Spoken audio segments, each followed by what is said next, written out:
අද සලකුණේ අපි සාකච්ඡා කරමින් සිටින්නේ ජාතික ජනබලවේගයේ නායක අනුර කුමාර දිසානායක හිටපු පාර්ලිමේන්තු මන්ත්‍රීතුමාත් සමග ජනතා විමුක්ති පෙරමුණක් වශයෙන් ජාතික ජනබලවේගය කිව්වට ජවිපේ පිළිබඳව තමයි මූලික කේන්ද්‍රගත වීම වෙන්නේ. කිසියම් ආකාරයක ගැඹුරින් විශ්ලේෂණයක් කර තිබෙනවද මේ ගත වෙච්ච කෙටි ඉතිහාසය ඇතුලේ ජනතා විමුක්ති පෙරමුණේ ප්‍රබල චරිත ගණනාවක් ජවිපේ හැර යනවා. එක පැත්තකින් නන්දන ගුණතිලක, විමල් බීරවංශ, කුමාර ගුණරත්නම් ඇතුළු කණ්ඩායම මේ කණ්ඩායම් ජවිපේ හැර ගියේ ඇයි කියන කාරණාව ගැන අභ්‍යන්තර ස්වයං විවේචනයක් පක්ෂය ඇතුලේ කරලා තිබෙනවද? ඔව්. සමහර අය හැර ගියා නෙවෙයි. සමහර අය පක්ෂයෙන් ඉවත් කරා. මොකද අපි ගොඩනගන්නේ තවත් එක් දේශපාලන ව්‍යාපාරයක් නෙවෙයි. අද අපේ රටට අවශ්‍යලා තිබෙන්නේ එක්සත් ජාතික පක්ෂයට අන්තිම පොදු ජන පක්ෂයට ආදේශක පක්ෂයක් නෙවෙයි. හරිද? දැන් ගත්තොත් මහින්ද රාජපක්ෂ මහත්තයාගේ කඳවුරට රනිල් සජිත් කඳවුරට ආදේශකයක් වෙන්න පුළුවන්. විකල්පයක් වෙන්න බෑ. ඒතර අපි ගොඩනගන්නේ විකල්ප දේශපාලන කඳවුරක්. ඒ විකල්ප දේශපාලන කඳවුර ගොඩනගනකොට එහි තියෙන විශේෂයෙන්ම එහි ඉන්න නායක ඉහළ මණ්ඩලවල සමාජිකයන්ට වගකීම වැඩි. ඔවුන්ගේ පෞද්ගලික චර්යාවන් වල පවා ආරක්ෂාව වැඩි. මම කියන්නේ. ඒ නිසා ඒක බින්දින ඕනෑම වෙලාවක අපි ඒගොල්ලෝ අයින් කරන්න පසුබට වෙන්නේ නැහැ. දැන් සමහර අපි අයින් කරලා තියෙනවා. අපිට කතා කරොත් කරන්නේ අයින් කරන්න ඉක්මන් වුණාද, පමා වුණාද කියන එක විතර අපිට කතා කරන්න තියෙනවා. සමහර අය ඊට කලින් කරගත්තම හොඳයි කියලා. හැබැයි සෝමංශ අමරසිංහ සහෝදරට පවා විවේචනයක් තිබුණා පක්ෂය පිළිබඳව. අවසාන ඊට පස්සේ කුමාරලා ප්‍රශ්න ගත්තොත් ඊට වඩා වෙනස් ප්‍රශ්නයක්. ඒක ඇවිල්ලා මේ එවැනි ගැටුමක් නෙවෙයි, ඒක මතවාදීන් ප්‍රශ්නයක් විතර ගන්නවා. පෙරටුගාමී සමාජවාදී. ඒක වෙනස් වෙන්න පුළුවන්. ඉතින් සෝමන් සහෝදරයාගේ ප්‍රශ්න මම හිතන්නේ මම ඒ ගැන ගොඩාක් කතා කරන්න බලාපොරොත්තු වෙන්නේ නැහැ.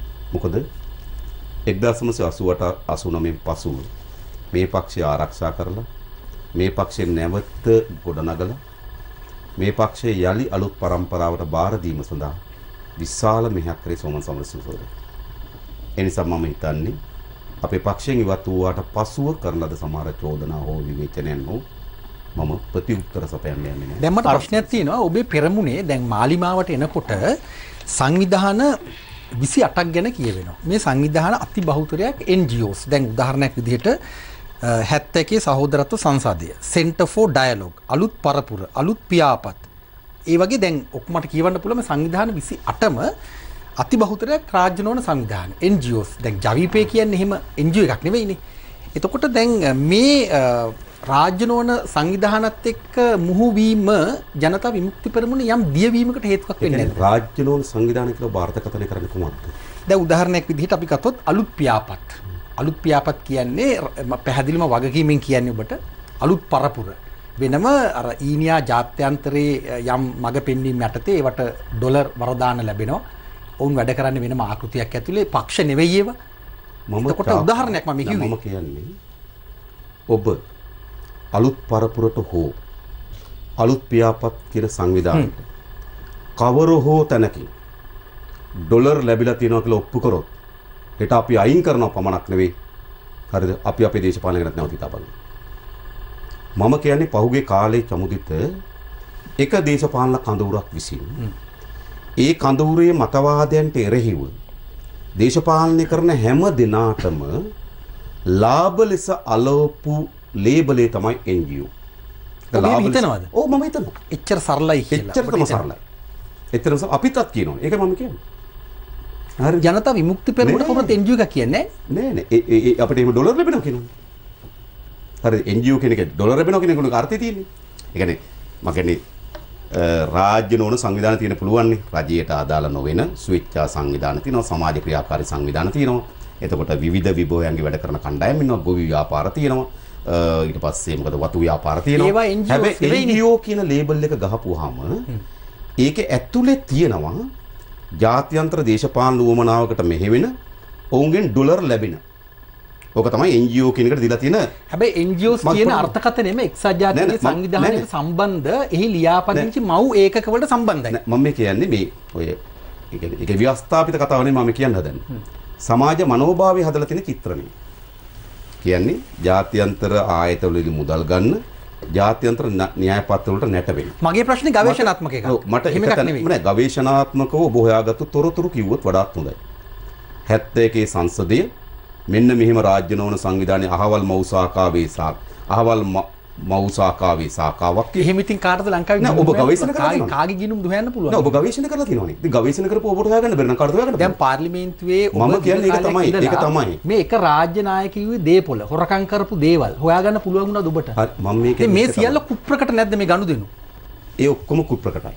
මම මේක දන්නවා. හැබැයි මම අහන්නේ කවුරු හරි දැන් මම රනිල් වික්‍රමසිංහට වංචනිකෙක් කියනවා. මහින්ද රාජපක්ෂට වංචනිකෙක් කියනවා. වංචනිකෙක් කියනකොට මාගාව තියෙන තොරතුරු මට ඇවිල්ලා හෙට ඉදිරිපත් කරන්න පුළුවන්. චීන සමාගම් වලින් මහින්ද රාජපක්ෂලා ගත්තු සල්ලි ගැන චෙක්පත් ඉදිරිපත් කරන්න පුළුවන්. බැසිල් රාජපක්ෂගේ බිරිඳට ගියපු චෙක්පත් ඉදිරිපත් කරන්න පුළුවන් ගිණුම් වලට. හරි සිනන්ත රාජපක්ෂගේ ගිණුමට ඇවන්ගාඩ් එකෙන් සල්ලි දාපු ඉදිරිපත් කරන්න පුළුවන්. ඒ කියන්නේ මොකද්ද සිරිලිය පදනමට. ඒතර මායව සතුව තියාගෙන තමයි මේ චෝදනා කරන්නේ.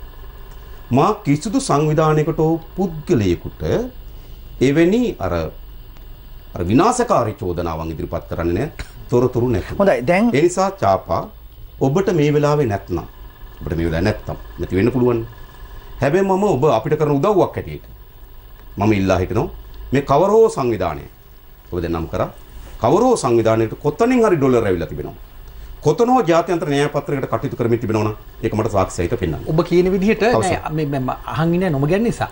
දැන් ඔබේ යෝජනාව සම්පූර්ණයෙන්ම අවිද්‍යාත්මක. හේතුව මේ මොහොතේ මේ රට තුල කළු ගනුදෙනු සිද්ධ වෙන හැටි. මුදල් විශුද්ධීකරණය වෙන හැටි.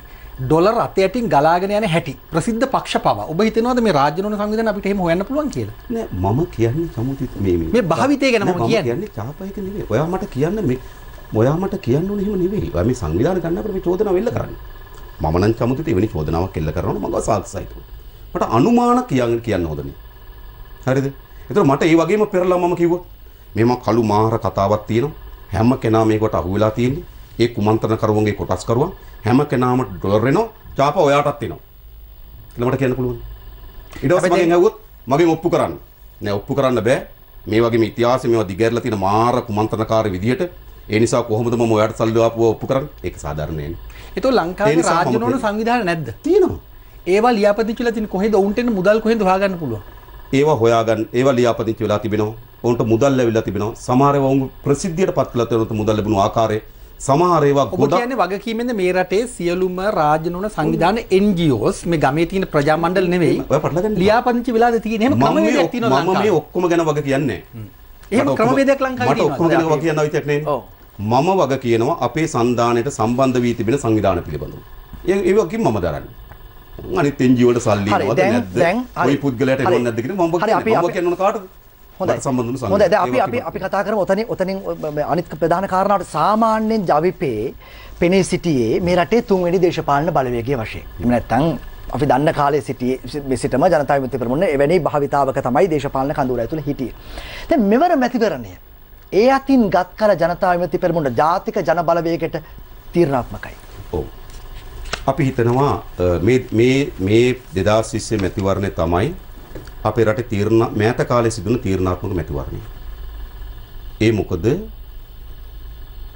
මේ මැතිවරණයෙන් පසුව අපේ රටේ දිගහැරෙන දේශපාලන සහ ආර්ථික සිතියම දිහා බලපුවහම දැන් මැතිවරණයක් ආසන්නයේ තියාගෙන ඔබ හිතන්නේ කොවිඩ් වසංගතය මර්ධනය කිරීම සඳහා විශාල කාර්යභාරයක් කරපු සෞඛ්‍ය කාර්ය මණ්ඩලය අද පාරට බහලා උද්ඝෝෂණය කරනවා අතිකාල දෙන්න කියලා. පස්සෙන්ද ඡන්දය තියාගෙන. මදක මහනුවරද විශාල උද්ඝෝෂණයක්. ඒ වගේම අගෝස්තු මාසේ 5 වෙනිදා ඡන්දය තියාගෙන රුපියල් 95 සීනි කිලෝයක 145 දක්වා වැඩි කළා සීනි වලට රුපියල් 50ක බද්දක් ගන්නවා. හරිද? ඒ වගේම සැමන් ටින් එක රුපියල් 140ක රුපියල් 240යි 100ක බද්දක් ගන්නවා. ලුණු කිලෝයක රුපියල් 50ක බද්දක් ගන්නවා. සුදු ලුණු කිලෝයක රුපියල් 100ක බද්දක් ගන්නවා. මිරිස් කුඩු කිලෝයක රුපියල් 100ක බද්දක් ගන්නවා. සූදුරු වලට රුපියල් 162ක බද්දක් ගන්නවා. හරිද? ඡන්දයක් කට උඩ තියාගෙන. ඒ වගේම ඔබගේ ගෙදර ලයිට් බිල ආවත් දන්නේ. කොහොම ලයිට් බිල? සාමාන්‍ය තර්කණේ තමයි මාස 3ක ලයිට් බිල ආවොත් එක මාසයක වගේ 3 ගුණයකට චුට්ටක් වැඩි වෙන්න පුළුවන්, චුට්ටක් අඩු වෙන්න පුළුවන්. 1000ක බිලක් ආවොත් මාස 3ක් යනකොට 3000ක් වෙන්න පුළුවන්, 3200ක් වෙන්න පුළුවන්, 2800ක් වෙන්න පුළුවන්. හැබැයි 3000 බිල 7000ක් වෙලා එනවා. විදුලි බල ඇමති කියන මොකක්ද? බිල හදපු විදිහවත් අපි දන්නේ නැහැ කියනවා.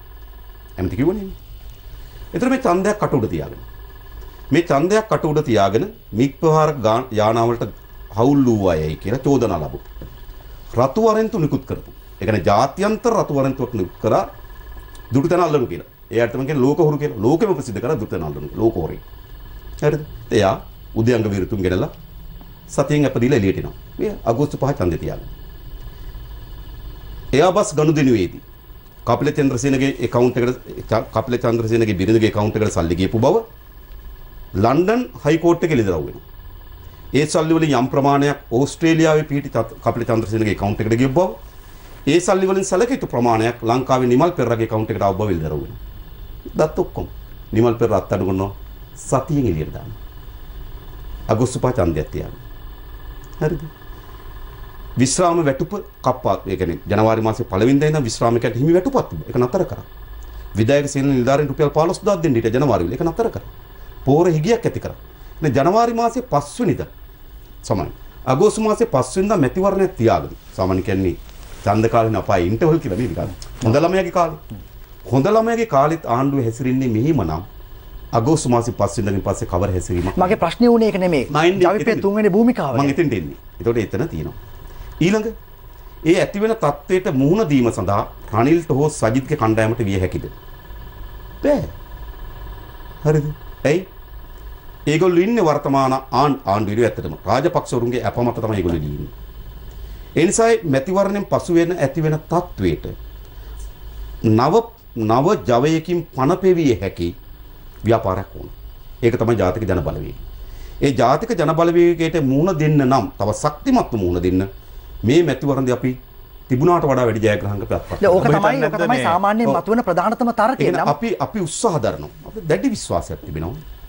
අපිට තිබුණාට වඩා වැඩි ජයග්‍රහණයක් අපේක්ෂාවෙන් අපි මේ මැතිවරණය මෙදියත් වෙනවා. සාමාන්‍යයෙන් තිබෙන ප්‍රධානතම කාරණාව මේක යන සමාවෙන් මෙහෙම කියනවාට අනුර කුමාර දිසානායකගේ කතා අහන්න මැතිවරණ වේදිකාවට ආවට ඒක ඡන්දවලට පෙරලෙන්නේ නැහැ කියන කතාව. ඔව් මම කියන්නේ අද ඡන්දවලට පෙරලෙන්නේ නැති වෙයි. හැබැයි මතවාදයක් පෝෂණය කිරීම ස්ථාවර තැම්පතුවක් වගේ එකක්. ෆික්ස්ඩ් ඩිපොසිට් එක. ඒ තැම්පතුවෙන් අද සල්ලි ගන්න බෑ. පොලිය හම්බ වෙනවද? ඔව් අද සල්ලි ගන්න බෑ. පොලිය තමයි ඊටු කුඩා කන්න. අද ගන්න බෑ. හැබැයි අවුරුදු 5කින් අර දැන් කවද ඉඳලා මේ සල්ලි ගන්න බලන් ඉන්නවද එහෙමනම්? ඔව් මට තේරෙනවා චමුදිත ඔබතුමාට තියෙන උනන්දුව, උවමනාව, මේ සමාජයේ මේ සිද්ධ වෙමින් තියෙන බිඳ වැටීම ගත්තාම ඔබට තියෙන වේදනාව මට තේරෙනවා. අපේ රටේ පුරවැසියන්ටත් ওই වේදනාව තිබෙනවා. ඔබලා ඉතාමත් සත්‍ය කරුණු කියන තමන්ගේ ඉදිරිපිට ඉතාමත් විනාශකාරී කඳවුරු දෙකක් තිබෙනවා. අවුරුදු 72ක් අපේ රට ආර්ථික වශයෙන් විනාශ කරා, සමාජීය වශයෙන් විනාශ කරා. නේද? සෞඛ්‍ය අධ්‍යාපන ප්‍රවාහන මුළු පද්ධතියම කඩා වැටුවා. දේශපාලන ව්‍යාපාර කළු ව්‍යාපාරයක් බවට පරිවර්තන කළ ඉවර කරා. ඒ නිසා මේ රටේ ජනතාවත් අපිත් ඔබත් හැමදෙනාම සා පිපාසාවෙන් පෙළෙනවා මේ පරිවර්තනය කරා. ඔබ සඳහන් කරන චෝදනා කිහිපේ චෝදනා වලල් ඇතුලේ ඔබේ කණ්ඩායමත් ඉන්නවා කියලා මම යෝජනා කරා. දැන් 90 දශකයේ ඉඳලම චන්ද්‍රිකා සමග, රනිල් සමග, නැවත මහින්ද සමග, නැවත සරත් ෆොන්සේකා සමග, නැවත මෛත්‍රී සමග, රනිල් සමග මෙහෙම එක දිගට මේ ආණ්ඩු හදමින් දැන් කිව්වේ යතුරු කියලානේ පාර්ලිමේන්තුවේ කීයකනේ අතේ තිබුණේ. දැන් මේ විනාශයක් නැහැ, විනාශයේ ප්‍රධාන භූමිකාවක් නැහැ. මතු පිටතලයේ පෙළගැස්ම බැලුවොත් මටත් එහෙමද වගේ හිතෙනවා. එහෙම නෙවෙයිද ඒක? හැබැයි අභ්‍යන්තර අපි ගිහිල්ලා බැලුවා. විශේෂම 2004 ගත්ත තුන ගොඩක් පැහැදිලි කරන්න යන්නේ නැහැ. රට බෙදීමේ අන්තය දක්වා ගමන් කරමින් තිබුණා. රනිල් වික්‍රමසිංහගේ පාලනයට එරෙහිව අපි පාගමන් යමින් පාරට බහිමින් විශාල උද්ඝෝෂණ කරා. හැබැයි රනිල් වික්‍රමේ දුෂ්ට උවමනාව උද්ඝෝෂණ හරහා පරාද කරන්න බෑ. ඒ පරාද කළ හැකි වන්නේ රනිල් වික්‍රමසිංහගේ ආණ්ඩුව බිඳ වැටීමෙන්ම විතරයි. හරිද? ඒ බිඳ වැටීම සඳහා අපි චන්ද්‍රගත එකෙන් කතා කරමු. හැබැයි 2000 දේශපාලනික වශයෙන් ගත්තොත් ඒක අපිට හැබැයි 2010 දී එක්සත් ජාතික පක්ෂය දෙමළ ජාතික සන්ධානය මුස්ලිම් කොංග්‍රසය මේ සියලු දෙනා සමග ජනතා මිත්‍රපුරන එක වේදිකාවකින් ඒ කියන්නේ සමුදිත දේශපාලන ව්‍යාපාර තියෙන්නේ ඒ මොහොතේ සිදුවෙන සිදුවීම් මත තීන්දුව ගන්න නෙවෙයි. දේශපාලන ව්‍යාපාර තියෙන අනාගත පුරෝකතනය කරලා තීන්දුව ගන්න. මම ඔබට 2015 ගැන කිව්වා. හරිද? පුරෝකතනය කරලා. අපි පුරෝකතනය කරා ඒක දේශපාලන ව්‍යාපාරික අයිතිය. රාජපක්ෂ මහත්මයා 2015 ජයග්‍රහණය කරා නම් ඔහු තව අවුරුදු 7ක් රට පාලනය කරනවා. ඒක 2022 තාම. හරිද? එන අවුරුදු 17ක්. ලෝකෙ පුරා අපි අත්විඳලා තිබෙනවා මෙවැනි වර්ගයේ පවුල. මෙවැනි වර්ගයේ පාලනය. මොකද අපි දන්නවා 2010 2015 කියන්නේ දුරකථනයකට කතා කරන්න බයයි. සුදු වෑන් තිබුණා. ඒක බොරුවක් නෙමෙයි. හරිද? මිනිස්සු සුදු වෑන් වලින් උස්සලා මැරුවා. ඒක බොරු නෙමෙයි. මාධ්‍ය වීදින් පැහැරගිරිලා කොණ්ඩේ කපලා අතපය කරලා විසික්කා. ඒ ඇත්ත. හරිද? දේශපාලන ව්‍යාපාර වලට තරජන එමින් තිබුණා. අපි දකිනවා මේ තත්ත්වය 2022 දක්වා වර්ධනය වුණා නම් ලෝකේ පුරාම අපිට තියෙන අත්දැකීම තමයි එවැනි පාලනයන් පළවා හරින්න විශාල ලේවැගිරීම රටේ ජනතාව කරලා තියෙනවා. අපේ මේ ප්‍රශ්නේ අහන පුරවැසියා නෙවෙයි ඒකේ පළමු බුදුරු බවට පත් වෙන්නේ අපි. මට මතකයි 2004 කාලේ රාජපක්ෂ පාලනය පිළිබඳව මා විවේචන පහාරාත්මක විවේචන එල්ල කරනකොට මට ගොඩක් අය කිව්වේ මොකක්ද? සහෝදර ජීවිතය ගැන පරිස්සම් වෙන්න. ආරක්ෂා වෙන්න. එයි එම බයක් තිබුණා. අපි දන්නවා ඊළඟ ක්‍රියාමාර්ගයක දුරු වෙන අපි බව. හැබැයි රාජපක්ෂ පාලනය ගොඩනගන්නේ දැවැන්ත මැදිහත්වීමක් ඔබම කරලා. මම ඒක කිව්වා ඔබට. රට බෙදීම එතන අවස්ථාව. මම කියන්නේ ඒ අවස්ථාව අපි කළා. ඒ කියන පුරෝකතන වැරදි නේ. ඒකට ඔබ කියන්නේ දිගු කාලින පුරෝකතනනේ. නෑ ඒක දිගු කාලින පුරෝකතන අපි කරා. ඒ නිසා අපි කිව්වා 2005 පරාද කරන්න. ඔබ කියපු හරිය. 2005 දී අපිට පුරෝකතනයක් තිබුණා. 2005 තිබුණු පුරෝකතනේ තමයි රනිල් වික්‍රමසිංහගේ කඳවුර 2005 යලි ජයග්‍රහණය කරා නම් ඔහුම කිව්වේ මොකක්ද දන්නවද? රනිල් වික්‍රමසිංහ මහත්මයා වේදිකාවේ කිව්වේ නිම නොකරන ලද කාර්යභාරයන් නිම කිරීම සඳහා උන්ට බලය දෙන්න කිව්වා. නිම නොකරන ලද කාර්යභාරය තමයි රට බෙදා වෙන් කිරීම සඳහා තිබුණු න්‍යාය පත්‍රයත් රිගේනින් ශ්‍රී ලංකා න්‍යාය පත්‍රය. ඒ න්‍යාය පත්‍ර මුළුමනින්ම යට අවසන් කරගන්න බැරුණා අර අවුරුදු දෙකක පාලනය. 2005 බලය ඉල්ලුවේ ඒකට. ඒ නතර කිරීම වමනාවක් අපිට තිබුණා. ඉතාමත් සත්භාවයෙන් අපි ඒ සඳහා රාජපක්ෂ සහාය දුන්නා. 2015 ඒක නතර කරගන්න පුළුවන්. 2015 දී ඔබ කඳවුර සඳහන් කරනවා මේ රාජපක්ෂට විරෝධී රැල්ලක් හැදුවා කියලා. ඒ රැල්ල හැදීම තුළ වක්තාකාරව මෛත්‍රීපාල සිරිසේන එතෙන් ගේන්න ඔබ සහාය දැක්ුවේ නැද්ද? මෛත්‍රීපාල සිරිසේන මහත්මයා එතෙන්ට ඒ කියන්නේ මෛත්‍රීපාල සිරිසේන මහත්මයා ජනාධිපති අපේක්ෂකයෙක් හෝ එහි ක්‍රියාකාරකයෙක් බවට පත් වෙන්න අපේ දායකත්වය. මොකද මම ඒ චෝදනාව කරන්නේ පොඩි ඔබතුමාට දීර්ඝ දෙන්න පුළුවන්. අර ඒ තිබුණු පාලනයට එරෙහිව හදපු විරෝධය. ඒ විරෝධී වාසියක් මෛත්‍රීපාල සිරිසේන මහත්මයා. මොකද 2015 මේ පැත්තට ඔබතුමාට ආපස්සට හැරිලා බැලුවොත් ඉන්න ඔය පක්ෂයට එල්ල වෙන චෝදනාවල දරුණු චෝදනා 2015 මේ පිටට තමයි එල්ලවන්නේ. දක්ෂිණාංශික පක්ෂයක් සමග ලංව ඉන්නවා කියන චෝදනා දරුණුවටම එල්ලවන්නේ 2015 මේ පිටට. මම හිතනවා ඔබ කිව් පරිදිම 2015 ජනවාරි මාසේ 8 වෙනිදා අපේ තීන්දුව ඔය එල්ල වෙන චෝදනාවේ ප්‍රබවය. ඒක තමයි කේන්ද්‍රය. හැබැයි අපි කේන්ද්‍රය ඉතා ඉක්මනින් මිදෙනවා. අගෝස්තු මාසේ 16 වෙනිදා ආණ්ඩුගොඩ මහමැතිවරණ තියෙනවා. අගෝස්තු මාසේ 16 වෙනිදා මහමැතිවරණ රනිල් වික්‍රමසිංහට හම්බෙන්නේ 105යි. මහින්ද රාජපක්ෂ මහත්මයාට හම්බෙන්නේ 95. 105ක් කියන්නේ මේ සන්ධානයක් වශයෙන්. ඔව් 105යි. මේ පැත්තට හම්බෙන්නේ 95. හරිද? හැබැයි 105 ආණ්ඩුවට 3 2 හදලා දුන්නේ කවුද? මහින්ද රාජපක්ෂ මහත්මයාගේ නායකත්වයෙන් ඉදිරිපත් වෙච්ච කණ්ඩායමේ 52ක් ගිහිල්ලා අර ආණ්ඩු ශක්තිමත් කරලා දුන්නා. කියන දේශපාලන විප්ලව කරපු හැමතැනම ඔබතුමාලට වැරදිලා තියෙනවා කියලා මම කියන්න හදන්නේ. හරිද? මා කියන්න හදන්නේ. නෑ මා කියන්න හදන්නේ අපිට මේ චෝදනාව පිළිබඳ තියෙන ප්‍රභවය මා තේරුම් ගන්න. ඒකේ කේන්ද්‍රය තමයි ජනවාරි මාසේ 8 වෙනිදා අපි ගන්නවා තීන්දුව. ඒ තීන්දුව විසින් තමයි ඔය එක්සත් ජාතික පක්ෂයත් එක්ක ගනුදෙනුවක් තියෙනවා කියන එක හැදෙන්නේ. හැබැයි එතනින් පස්සේ දිගහැරන සිතියම් බලන්න. එතනින් පස්සේ ජාතික ආණ්ඩුව හදනවන්නේ එකතු වෙලා. ඔව් ජාතික ආණ්ඩුව හදනවා. ජාතික ආණ්ඩුව නෙවෙයි ඇමතිකම් බෙදාගන්නේ. මොකද තිබුණා. ඔබ විරුද්ධ වුණේ නෑනේ. විරුද්ධ වුණා. ඔබ මගේ පාර්ලිමේන්තුව කතාව බලන්න.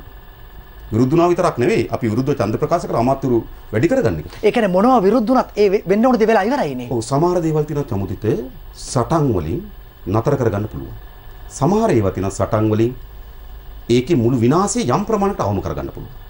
සමහර සටන් තියෙනවා පරදිනවා. ඒක තමයි ජවිපේ ඉස්සරේම නෙවෙයි මම කිව්වේ සුනාමි සහන මණ්ඩලය අධිකරණයට ගියා නවත්ත ගත්තකෝ ජනතා අපි මෙතන කරගත්තා. තොරතුරු දැනගැනීම පනත මොනම් අඩුපාඩුකම් මැද හරි සම්මත කරගෙන අපි උත්සාහ කරා. දැන් ඔබ දන්නවද මේ තොරතුරු දැනගැනීමේ පනතේ ජාත්‍යන්තර ගිවිසුම් ගැන තොරතුරු ගන්න බෑ. ඔව් අපි ඒකත් පාර්ලිමේන්තුවේ ඉදපත් කරා. ඒක අපේ පැත්තෙන් මම කියන්නේ මේ පනත හරිය තියෙන නෑ මං අහන්නේ මේ තොරතුරු දැනගැනීමේ පනත බලාගෙන එක නවත්තලානේ තියෙන්නේ. නෑ තොරතුරු දැනගැනීමේ පනත හරහා මේ ජාත්‍යන්තර ගිවිසුම් ගැන තොරතුරු දැනගන්න බැරි බව ඔබ දැන සිටියද? ඒ වෙලාවේ පාර්ලිමේන්තුවේ ඔබ බලන්න අපේ ඒ සංශෝධන මේ මොහොත කරගන්න අවශ්‍යයි. සංශෝධනයේ පාර්ලිමේන්තුවේ පාර්ලිමේන්තුවේ අපි ඉදිරිපත් කරන සංශෝධන ප්‍රතික්ෂේප කරනවා. රටේ ආරක්ෂාව සම්බන්ධයෙන් තොරතුරු ගන්න බැරි කමක් නෑ. ඒක පැත්තකින් තියමු. අපි ඉදිරිපත් කරන සංශෝධනෙතර ප්‍රතික්ෂේප කරනවා. මතක තබා ගන්න. ඒ අරමුණ එක නෙවෙයිනේ. අරගලයක් තිබුණා. මම කියන්නේ අරගලයක් තිබුණා. දැනුත් මම කියනවා මීට පෙර ආණ්ඩුවට තොරතුරු සැඟවීමට තිබුණු ප්‍රමාණයට වඩා අඩුයි දැන් තොරතුරු දැනගැනීම හරහා තොරතුරු ලබා ගැනීම හැකියාව කැම්පස් නමුත් එකේ. සමස්ත පනතේ අරමුණම ඉතාම පැහැදිලි ජාත්‍යන්ත වෙන රටවල් සමග රට විකුණන්න කරන ගනුදෙනු වහන් කරන එක. ඔය පනත නැතුව ඔව දුන්නෙම නැහැ. මේ අලුත් දෙයක් කොහොමද ගන්න බෑනේ. ඉතින් ඊට කලින් දුන්නේ නැහැ. ඉතින් එතකොට අධිකාරියේ ප්‍රවේශ ඉඩක් තිබුණානේ. ඊට කලින් නොදුන්නු බොහෝ දේ දැන් ලැබෙනවා. හැබැයි දැන් නමුත් මේ 50 අරමුණ ජාත්‍යන්තර ගිවිසුම් ඔබ ආණ්ඩු ක්‍රම ව්‍යවස්ථාවේ බැලුවොත් හරිද මේ ජාත්‍යන්තර ගිවිසුම් කොම් පාර්ලිමේන්තුවට ගේනවා. ඉතින් කවුරුත් බය වෙන්න එපා. මට තප්පර කීපයක් පාර්ලිමේන්තුවට ගේන්න නැතුව ජාත්‍යන්තර ගිවිසුම් වල ඉස්සරහට යන්න බෑ. මට තප්පර කීපයක් අපි වෙලා බලාගෙන යමු.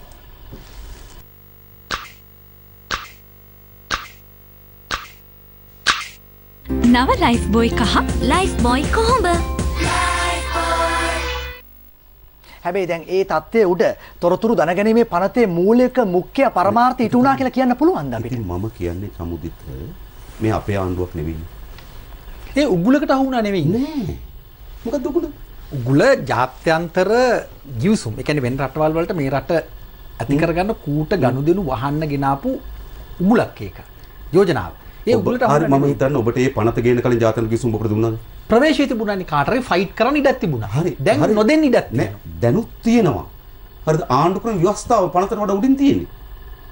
මොන වගේ තියෙනද ඔබ කියන ආවරණය? හැබැයි දැන් තොරතුරු ලබා හැබැයි දැන් තොරතුරු ලබා ගන්නත් බෑ.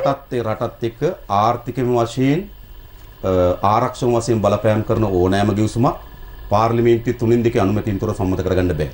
ඒ නිසා අද වෙන ඔක්කොම ගිවිසුම මොකද දන්නවද කරන්නේ? අයවැය සම්මත කරගන්න අවසන් දිනේ තියෙනව නේද? මේ අර අයවැය යෝජනාව සම්මත කරන අන්තිම දිනේ. ඔව්. අන්තිම දිනේ ඔක්කොම පාර්ලිමේන්තුවට ගිහින්. ඒ එදාට විතරයි 3-2 ගන්න පුළුවන් മന്ത്രിවරු ඉන්නේ. හරිද? සම්ප්‍රදායකට අපි දකින්න තියෙන්නේ. නිසා ඒක එලිදරව් වී තිබෙනවා. ඒ වගේම හැබැයි මෙතෙක් ජනතාවට පමා කිරීම හරහා එහෙම නැත්නම් අත්හැරීම හරහා එහෙම නැත්නම් සැඟවීමේ අරමුණින්ම තිබුණු බොහෝ තොරතුරු ලබා ගැනීම හැකියාව. හොඳයි අපි විරාමයක් ලබා ගන්න ඕනේ. මේ පානතර මුළුමනින් වක් කියන්නේ. නමුත් අපි දේශපාලන ව්‍යාපාරයක් හැටියට යමක් එහර කරලා තිබෙන විශ්වාස අපිට තියෙනවා. හොඳයි අපි විරාමයක් ලබා ගත යුතුයි. ජාතික ජනබලවේගයේ නායක අනුර කුමාර දිසානායක හිටපු පාර්ලිමේන්තු මන්ත්‍රීතුමත් සමග අපි සාකච්ඡා කරමින් සිටින අද සලකුණ අපි විරාමයක් ලබා ගැනීම.